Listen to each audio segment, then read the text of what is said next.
Bonjour tout le monde, dans cette vidéo, on va corriger le premier exercice du contrôle du 13 octobre, si je ne dis pas de bêtises, en mathématiques 3, et il s'agissait de convertir entre différents systèmes de coordonnées, à commencer par un point dont on connaît les coordonnées cartésiennes.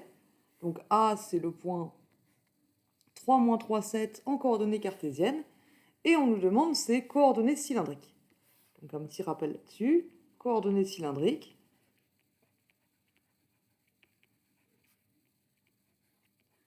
Les coordonnées cylindriques sont données par une longueur r, donc un réel positif r, un réel strictement positif r, un angle θ et une coordonnée d'altitude z,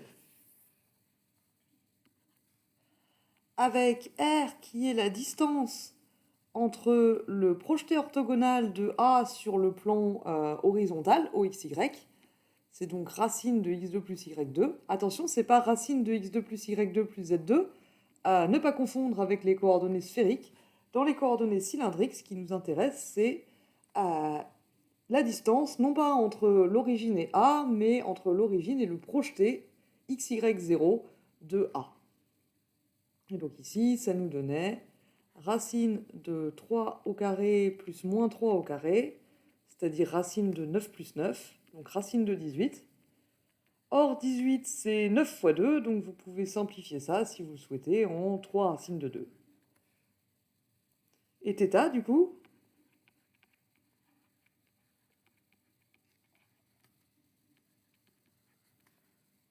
doit vérifier. Donc on sait que x est égal à r cosinus θ et y doit être égal à r sinus θ. Donc θ doit vérifier cosinus θ égale x sur r, c'est-à-dire 3 sur 3 racines de 2. Du coup, les 3 se simplifient, il reste 1 sur racine de 2 qui est égal à racine de 2 sur 2.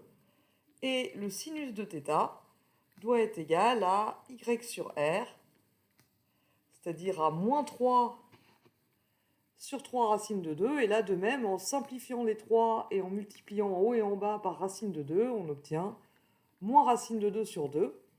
Et avec ces deux informations,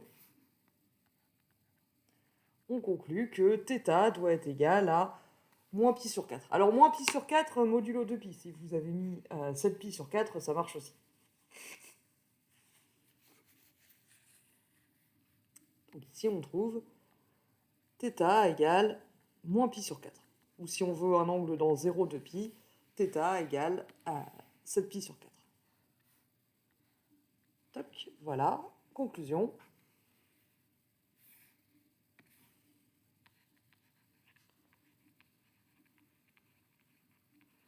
Les coordonnées cylindriques de A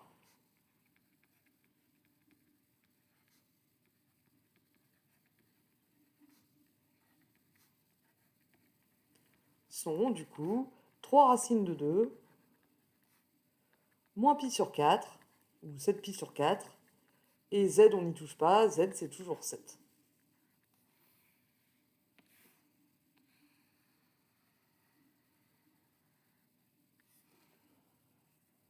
Ensuite, on devait déterminer, alors on avait les coordonnées cylindriques du point C, et on devait trouver ses coordonnées sphériques. Alors pour ça, vous avez été nombreux à passer par les coordonnées cartésiennes, ce qui fonctionne très bien.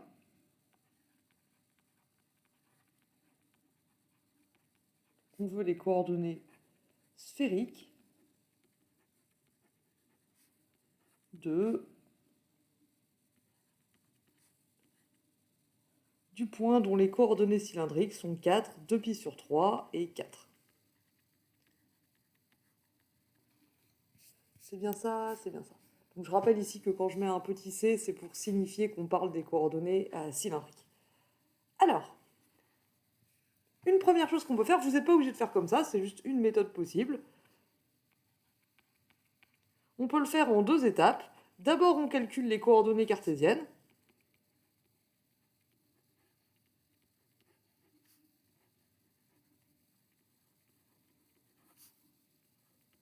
Donc, x, y, z.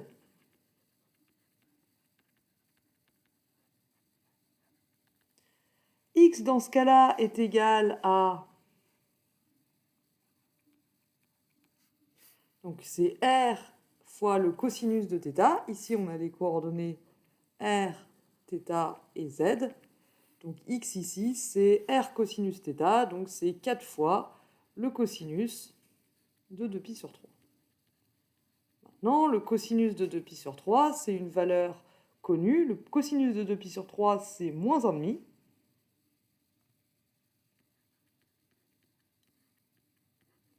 Donc une fois multiplié par 4, on trouve moins 2. Y, c'est égal à r sinus θ, donc 4 fois le sinus de 2π sur 3. Le sinus de 2π sur 3, c'est racine de 3 sur 2. Donc après multiplication par 4, on trouve 2 racines de 3. Donc c'est, en coordonnées cartésiennes, c'est le point à moins 2, 2 racines de 3 et 4. Étape 2, à partir de là, on calcule les coordonnées sphériques.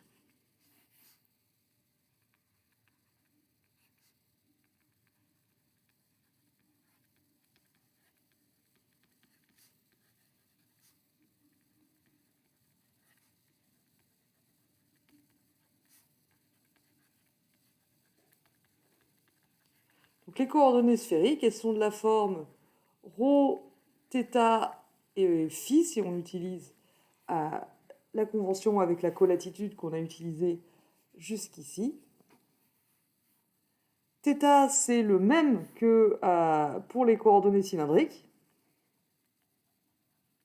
Donc ça va être 2π sur 3, et il ne nous reste plus qu'à trouver phi et ρ.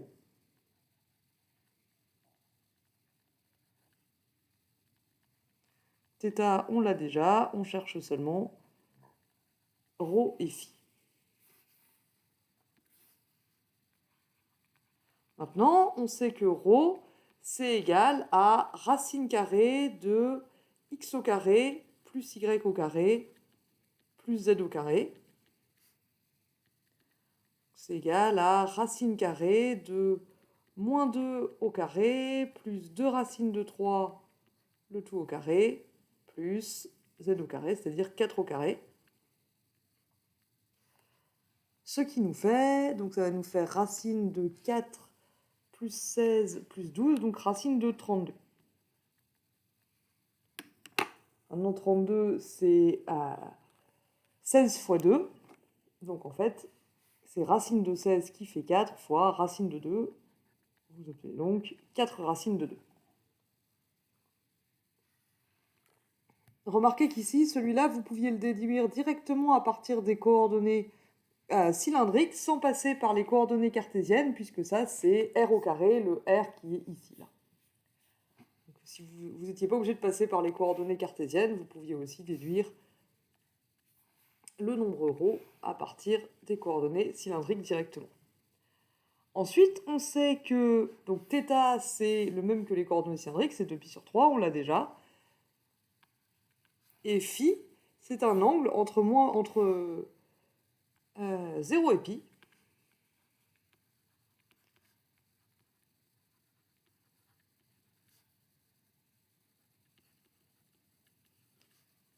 Qui doit vérifier z égale ρ fois cos phi. Donc autrement dit, c'est ça, cosinus phi, ça doit être égal à z sur ρ. Et c'est qui maintenant z sur ρ? Z c'est 4, ρ c'est 4 racines de 2. Donc on trouve 1 sur racine de 2 qu'on peut réécrire racine de 2 sur 2. Et comme phi doit être entre 0 et pi, il y a une seule solution, ça peut pas être... Donc ça là, ça pourrait être pi sur 4 ou moins pi sur 4. Mais comme l'angle phi est entre 0 et pi, la seule possibilité en fait, c'est phi égale pi sur 4. Par conséquent, les coordonnées sphériques du point C, c'est ça, il s'appelle C. Donc les coordonnées sphériques de C sont 4 racines de 2, 2 pi sur 3 et pi sur 4. Voilà, c'est un exercice qui a été globalement très bien réussi. On voit tout de suite que si vous connaissez vos formules, ça marche tout seul, et si vous ne les connaissiez pas, vous êtes rapidement passé à la suite, ce qui est le mieux. Donc je pense qu'il n'y a rien de plus à dire là-dessus. Toutefois, si vous avez besoin de précision, n'hésitez pas à en demander. Conclusion et